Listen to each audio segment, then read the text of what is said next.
महाराज कृष्णदेव राय की जय। महाराज कृष्णदेव राय की जय। महाराज कृष्णदेव राय की जय। महाराज कृष्णदेव राय की जय। महाराज कृष्णदेव राय की जय। महाराज, आज के दरबार की कार्रवाई शुरू करते हैं। माफ करियो महाराज,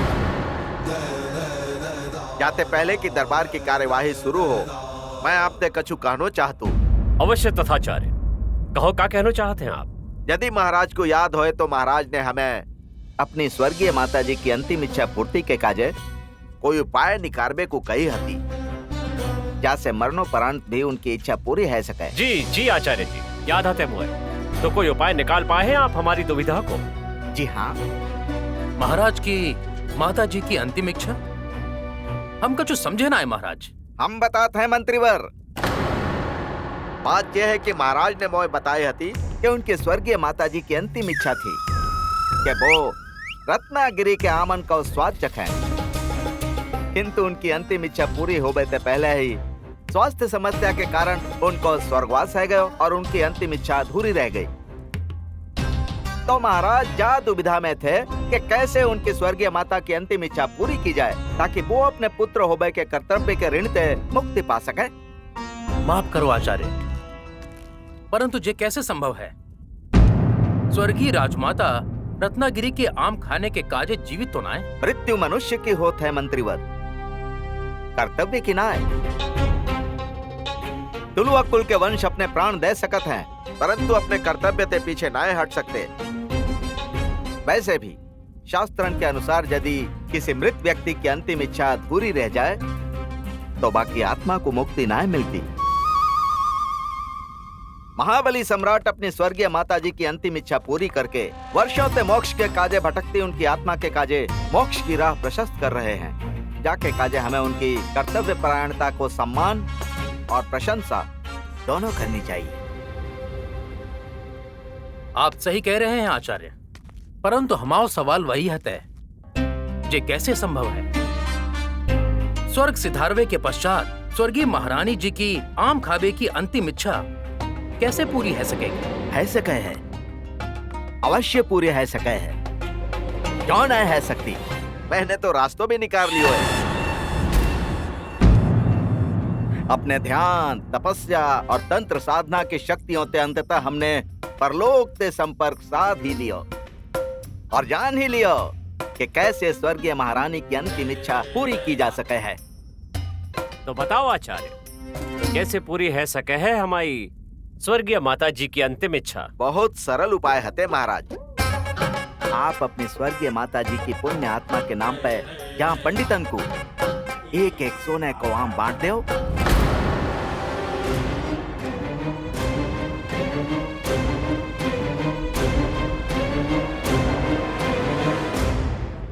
आपकी स्वर्गीय माता जी की अंतिम इच्छा अपने आप पूरी है जाएगी, क्योंकि पंडितन द्वारा ग्रहण प्रसाद का फल सीधो देवताओं को जात है।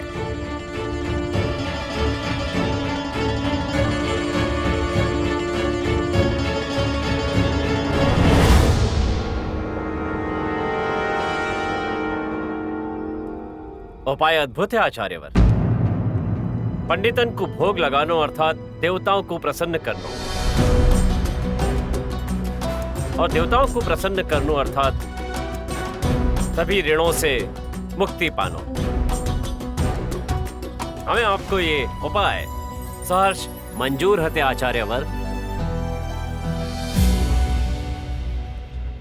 हम आज ही सोने के आम बनवावे। बाकी कोई आवश्यकता ना है महाराज। हमें पूर्ण विश्वास हतो कि आप हमारे जा उपाय को अवश्य स्वीकार करेंगे। जाय काजे हमने माफ करियो, आपकी अनुमति के बिना कोषाध्यक्ष को कह के सोने के आम बनवा ले।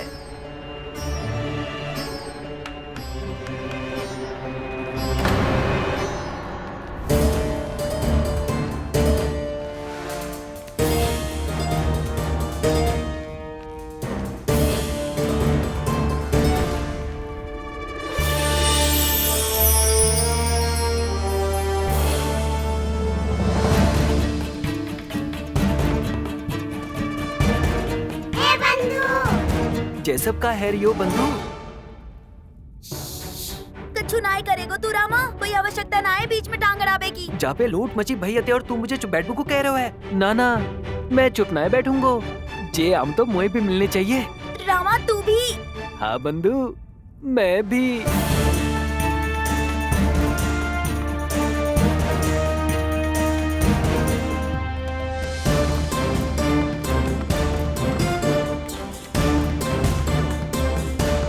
महाराज, अपने हाथन ते इन सोने को आमन को छुओ।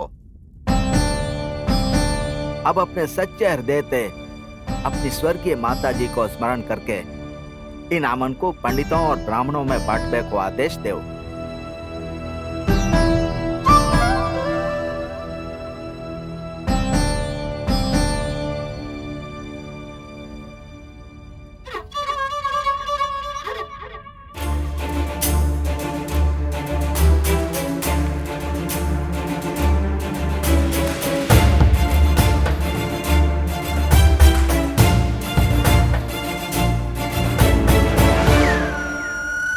मनी जे बुड्ढो मरबे ते पहले कछु काम तो आयो।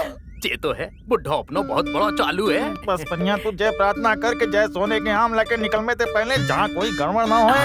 जल्दी निकल, चल चल।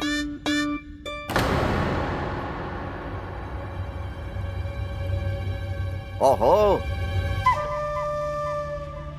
आप भी जहाँ ठाड़े हते। आपके विदूषक महोदय भी जहाँ पंक्ति में ठाड़े हते। पंडित रामकृष्ण, आप भी जहाँ ठाड़े हते। अपनी बारी की प्रतीक्षा कर रहा हूँ महाराज। गोत्र धर्म के अनुसार मैं भी एक पंडित हूँ, तो बानाते सोने के एक आम पे मेरो भी अधिकार बनता है।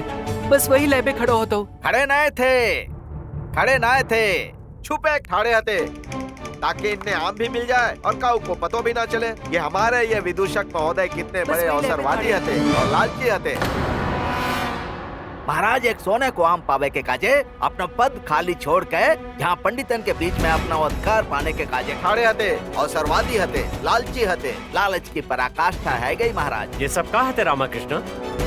हम आपको जो वेतन दिए थे, जहाँ पंडितन के बीच में अपना अधिकार पाने के काजे ठाड़े हते। पर्याप्त थे महाराज, पर्याप्त भी अधिक गुना ही होएगो। परंतु का मुफ्त को माल कौन को अच्छो ना लागत महाराज। और फिर लुटेरन की नगरी में लूट कोई अपराध तो ना आया है। जहाँ सोने के आम बट रहे थे, तो मैंने सोचा क्यों ना बहती गंगा में हाथ धो ले जावे।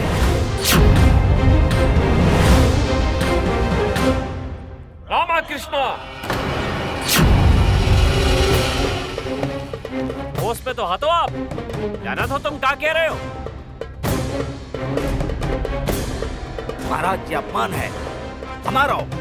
आपकी स्वर्गीय माता जी को, आपकी स्वर्गीय माता जी की अंतिम इच्छा को, आपकी स्वर्गीय माता जी की अंतिम इच्छा के मोक्ष साधन को बहती गंगा कह रहे हो जय। वो लुटेरे और आपके शासन को लुटेरन की नगरी कह रहे थे महाराज। हम ये अपमान नहीं सह सकते। नहीं महाराज, नहीं। आचार्य, आप व्यर्थ ही क्रोधित हो रहे हैं। आचार्य, मेरी ऐसी मंशा ना थी। बस पंडित रामकृष्ण,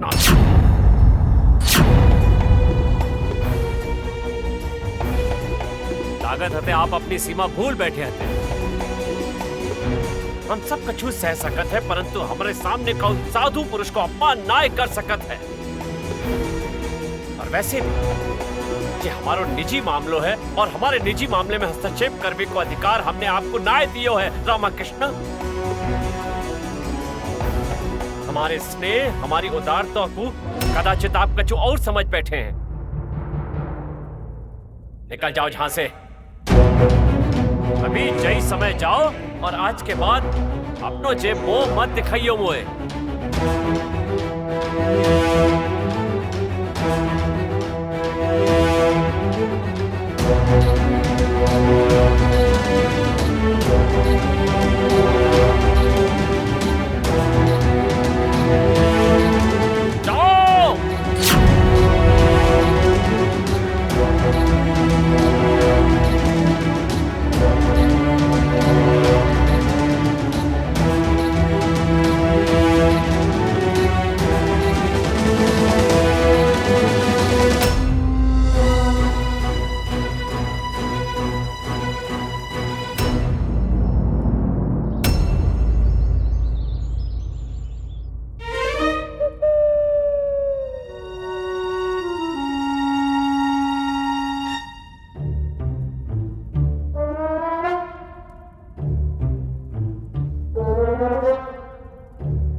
सीधे महाराज ते उलझ गए हो। मैंने तो बोई कही हती जो सही है तो। अरे ढंग हो तो है हर बात कहबे को रामा।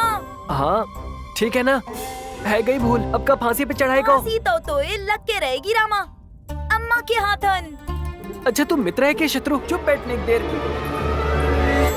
अरे आप आ हाँ गए? वो उठा लियो। का उठा लूं?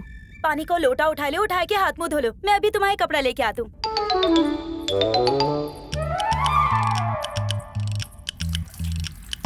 शारदा को व्यवहार तो सामान्य लग रहा है, लगता तो नाय के दरबार की बात अभी जा पहुंची है।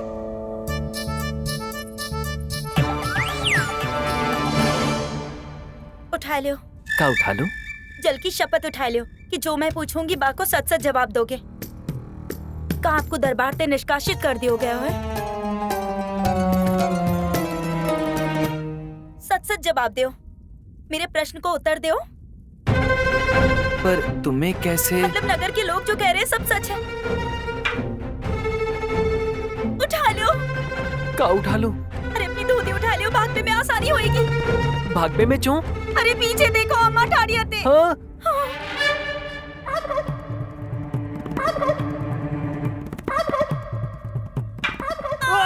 अरे अम्मा नाय, अम्मा नाय, अम्मा नाय।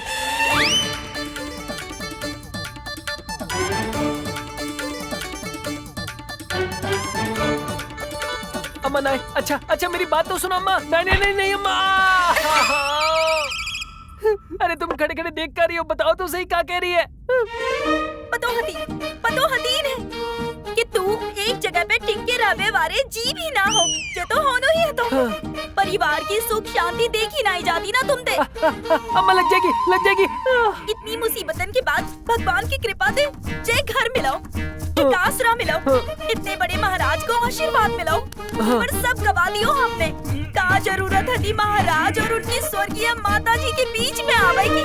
जे अच्छा है, मैं चौन आया हूँ महाराज और उनकी स्वर्गीय माता जी के बीच, जबकि मुझे स्पष्ट रूप से दिखाई दे रहा है कि महाराज को ठगो जा रहे हैं उनकी माता जी के नाम पर। सोने के आम बैठे जा रहे हैं अम्मा।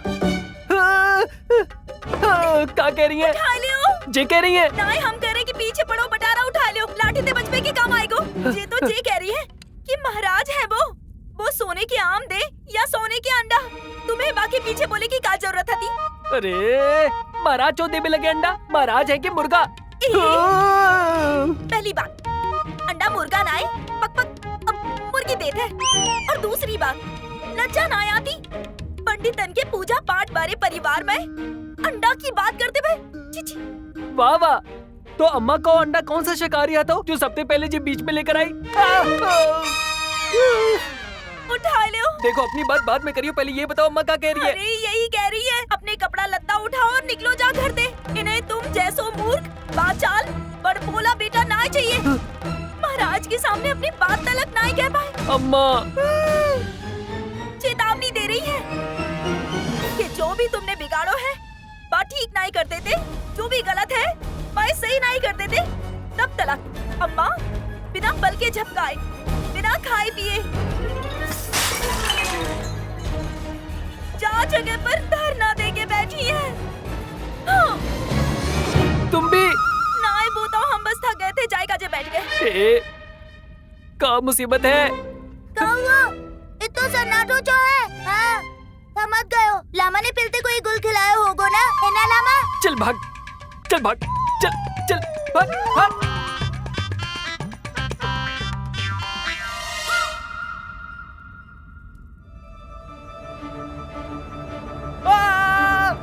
अरे अम्मा। काश एक सोने को आम और मिल जातो तो जे आम सो जीवन कितना खास है जातो। मैंने तो दोबारा कतार में लग के अपनों ने आम सो जीवन कब को खास बना लिया प्यारा। दे दे दे जे धोखा है, मक्कारी है। अच्छा वो कपटी बुड्ढो जो महाराज के साथ कर रहा है वो पुण्य है गयो और ये धोखाधड़ी है गई, मक्कारी है गई, है ना? बात तो बिल्कुल सही है, जैसे गुरु वैसे ही चेले। ऐसो नाय कहते हैं धनी, हमारे गुरुजी हैं वो। कितने महान, कितने ज्ञानी, कितने बड़े महापुरुष हैं हमारे है गुरुजी। को महापुरुष वो कौवे की चोट बाप कपटी कुटिल बुड्ढे में महापुरुष कहाँ से नजर आ गए हो तो है? बस कर मेरे भाई, इतने भी बुरे नाय हमारे गुरुजी। पूरे अरे चूरे चूरे घोपने को मन करता है बाके पेट में, जय चूरा अंदर और जय हवा बाहर। बस कर मेरे भाई बस, ज्यादा बेइज्जती मत कर अपने गुरुजी की। अरे मनी वो तो धन के लालच में झेल रहा हूँ मैं, वरना कब को बा कपटी बुड्ढे के पैर पकड़ के यो घुमाता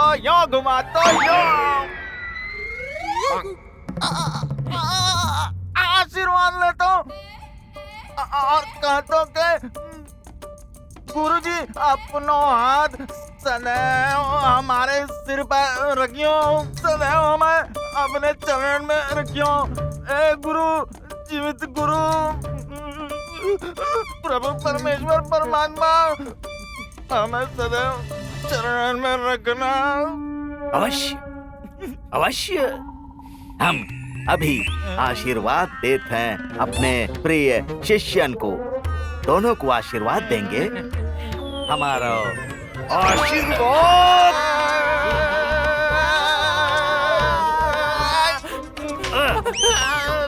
चमक रहा है गुरुजी, चमक कर दो गुरुजी। हम हैं कौन? हैं?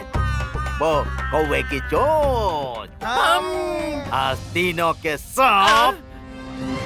हाँ? दे दो गुरुजी। हाँ, पीठ पीछे कोसत हो और पकड़े गए तो क्षमा मांगत हो। सोने को हम मांग रहे हैं गुरुजी, हमें हमारे सोने को हम दे दो। छोटे लोग, छोटी सोच।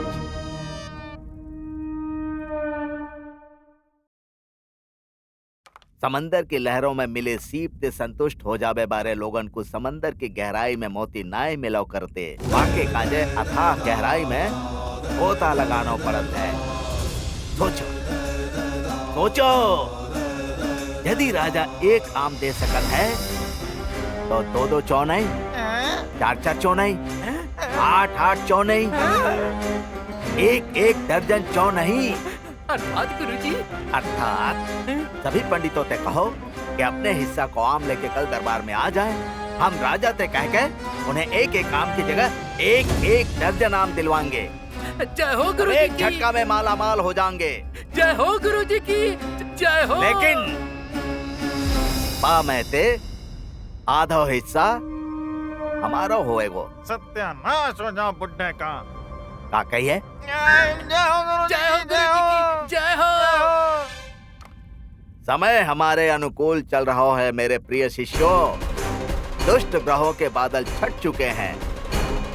इधर हम राजा को भावना के जाल में फंसा के सोने के आम तोड़ रहे हैं और उधर दुष्ट पंडित रामाकृष्णा को अपमानित करके दरबार से बाहर निकलवा दिया हमने।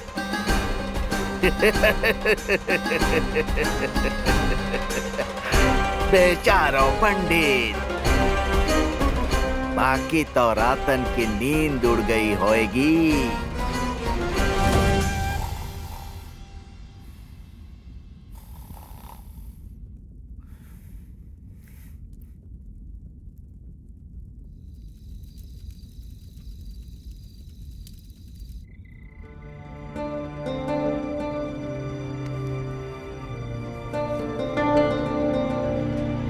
पंडित रामकृष्ण, हमारे स्नेह, हमारी उदारता को कदाचित आप कछु और समझ बैठे हैं। निकल जाओ यहाँ से, अभी समय चाहिए और आज के बाद अपना ये चेहरा हमें मत दिखाना।